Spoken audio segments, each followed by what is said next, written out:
Today we're going to discuss the new staff onboarding and reinforcement guide. By reinforcement meaning your current staff, and you need to reinforce the training that you want them to do with Inspire Nation. Let me read my disclaimer. We're a mentoring company, not a legal firm. We can discuss generalities and recommendations for using Inspire Nation business mentoring processes in ways that are consistent with our understanding of the laws. Our training is not a substitute for you obtaining competent, specific legal advice on any of the subjects covered in the training, scripting, and implementation of process suggestions. In some cases, there may be federal, state, or local laws, as well as specific carrier guidelines that may alter, impact, enhance, or supersede the way Inspire Nation teaches and recommends a process. Our training does not address these issues. Again, specific legal advice should be sought to ensure compliance. Our resources today can be found in the video and document library under Process 03E. So what generally happens when we talk about staff onboarding? Well, let's take a look at a typical staff onboarding. What happens is we go out and we use our processes and use our resources and super sleuth to try to find great staff. Often this is staff that comes from another agency that has a lot of experience or knows our tools and processes. They interview great. They tell us that they're going to take our agency to whole new heights and whole new levels, and they're going to bring in all of these new referral sources that they're bringing over with them from their prior experience. We expect them to just be working constantly, just frazzled. They're working so much. They're going to have to, in fact, we're going to have to hire new people just to support all the new business that they're going to bring in. But then reality hits. We walk in and they're sitting there bored. They're not doing anything. No one's aware or no one knows what to do next. This is typical of staff onboarding. Today, we're going to look at proper onboarding. You see, proper onboarding and once-a-year reinforcement training will help to eliminate many of the problems and issues associated with your staff not performing effectively. Let's go into the video and document library under Process 03E, and let's look at our staff onboarding guide. All right, we're going to look at the 2013 update to the Williams Family Agency Onboarding Guide. Now I want to read this first part to you word for word because I think this is so important and a lot of people just kind of overlook this. So I want to make sure that we're very clear on this.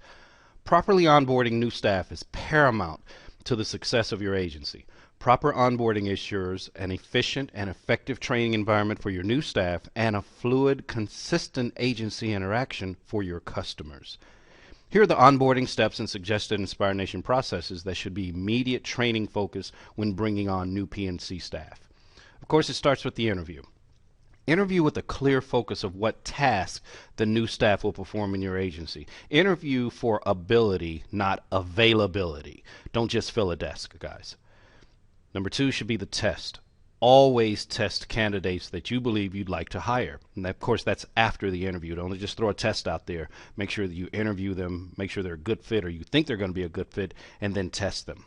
Test for the position characteristics, not just a personality test. So if you're looking for sales, make sure you choose a sales test. If you're looking for claims or customer service, make sure you choose a claims or customer service test. Now, you can use our recommended vendor. Look on our recommended vendors page on inspirenation.org, or if you have additional questions or maybe you want our insight or wisdom into some of these tests, give us a call or email, at info@inspirenation.org. After you've interviewed, after you've given them the test and you've decided, I want to hire them, first thing you have to do, the first step after the new person has accepted the position is for you to sit down with them and go paragraph by paragraph through the employee handbook. Now, if your agency doesn't currently have one, you can just modify the one that we provide in the video library. It's important that that staff person initial each paragraph, okay, each paragraph after it's explained. Keep a copy for your records and, of course, give them a copy of the initial handbook. Non-disclosure agreement is next. Have that staff person sign and date the non-disclosure, non-compete. And we have a sample of what one would look like inside of the video library. But you need to make sure that you have your attorney verify that the one that, or the wording that you use so that you're in compliance. And you make sure that if something ever were to go to court, it would stand up, okay? And then finally, our onboarding guide, which is what we're looking at here. You want to complete each process and task listed below the required number of times. Guys, doing something once does not create a habit. Now, a lot of you say, well, Billy, there's so much out here. How do I actually start? What are the processes that you think our staff should start with? So here's what we've got listed for you. For customer service people, meaning there's no sales requirement, we start with the daily, weekly, monthly schedule, which is process 01A. Then we would recommend you train them on the endorsement process, process 14. Then the optional coverage form or permission to contact. Actually, it's becoming more important that it's a permission to contact form than just the optional coverage form. Then the cancellation termination. Now, we don't give a process for that because every agency, every carrier is different. So you just make sure that you're calling folks who are not paying their bills on time or that they're about to terminate and let them know. Our claims process, process 13, is what we would do next. And then the emergency contact process, which is process 16. Guys, with this do not call, the FCC regulations, you can't call mobile phones, you can't do all this other stuff. Actually, I don't understand how the government expects business to prosper and grow, which provides jobs, but that's a whole different topic. The point is, we've got to make sure that we've got permission to contact, that we're talking to as many people as we can, and more importantly, we're having that very fluid, consistent interaction with our customers. Okay, so they'll refer people to us. Very important. Now, if they're a licensed sales producer, or maybe it's a CSR that has a sales requirement, we recommend you start with the top producing processes, which is process 01, the daily, weekly, monthly schedule, which is process 01A, decision flow, which is process 01C, and then the agency quick start marketing, which is process 01D. Of course, after that, you'd go into your birthday process and then your business referral partnerships. Again, this is just to give you an idea of new staff and where we think they should start when it comes to training and understanding the Inspire Nation processes.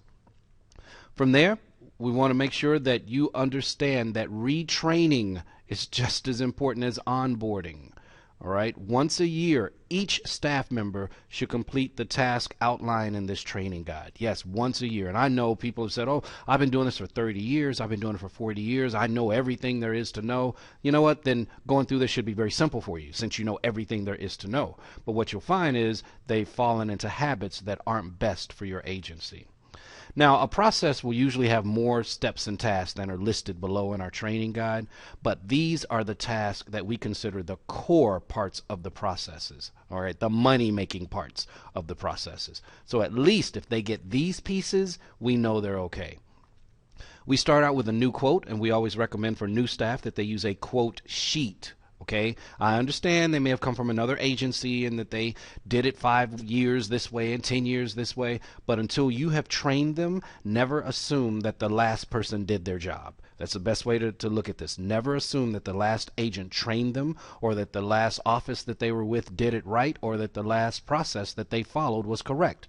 Never assume that the last person did their job. So by using a quote sheet, you can start to identify conversation weaknesses as well as question weaknesses, maybe questions they're supposed to ask that they're not asking.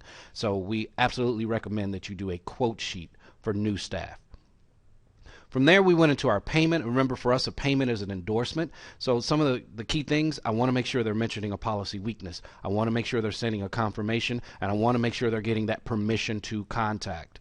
Guys, I'm not sure when you're looking at this, but after October 16th, 2013, it's going to become even more difficult to contact prospects and even more difficult to contact customers for cross-sell and servicing.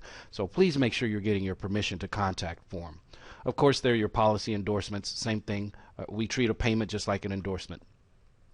From there, I want to make sure that they understand how to do the emergency contact process. Not just ask for them, but actually let's call them back. Let's make sure that we're communicating with that emergency contact. Using a predictive dialer for those customers that we have permission to call them back, for those prospect lists that we've scrubbed and we know that we can call these people back to prospect, let's make sure that we're using a predictive dialer. For two reasons. First of all, legally, it's easier to check. It's easier to say, well, I scrubbed the list, we loaded it in the predictive dialer, and we made these calls. And on your predictive dialer, it should only be a 1-to-1, never a 2-to-1, 3-to-1, or 4-to-1, only a 1-to-1. And I want to make sure that they understand how to use that predictive dialer. The claims process. Guys, the whole purpose for buying insurance is if there's a claim. So we want to make sure that this person has completely done steps 1 through 8 of the claims process. I'm talking the life insurance, asking for additional quote opportunities, asking to review other policies, making sure that they understand we need an emergency contact. I want to know that they've done every step of that. So that's why we've got the claims process down here. And of course, there are other campaigns that we want to make sure we're instituting in our agency.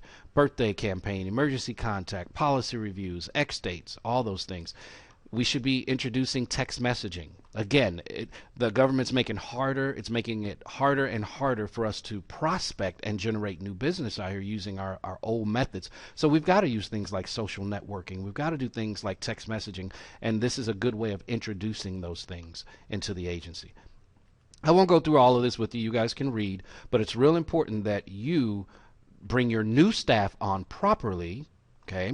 And again, if you're looking at this list right here, if they're CSR, no sales, here are the actual processes we recommend they start their training on.